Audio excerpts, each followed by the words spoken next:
અમદાવાદના ઘાટલોડિયા વિધાનસભા વિસ્તારની ભજન મંડળીઓને વિવિધ સંગીત સાધનોનું વિતરણ કર્યું. કેન્દ્રીય ગૃહમંત્રી અમિતભાઈ શાહના માતૃશ્રીની સ્મૃતિમાં કાર્યરત કુસુમ્બા ફાઉન્ડેશન દ્વારા અમિતભાઈ શાહના માર્ગદર્શન હેઠળ કાર્યક્રમનું આયોજન થયું હતું.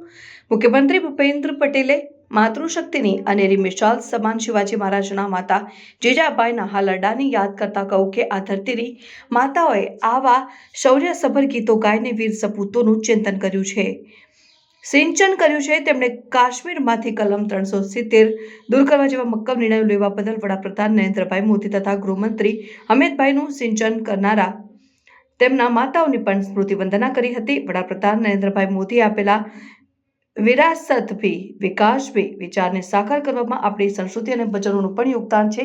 આ સંસ્કૃતિને જીવંત રાખનારી સૌ માતૃશક્તિ પ્રત્યે મુખ્યમંત્રીએ ગૌરવની લાગણી વ્યક્ત કરી હતી. તેમણે કહ્યું કે શરીરની જેમ મન અને હૃદયને સ્વસ્થ રાખવા માટે ભજન પૂરક બળ બની રહે છે.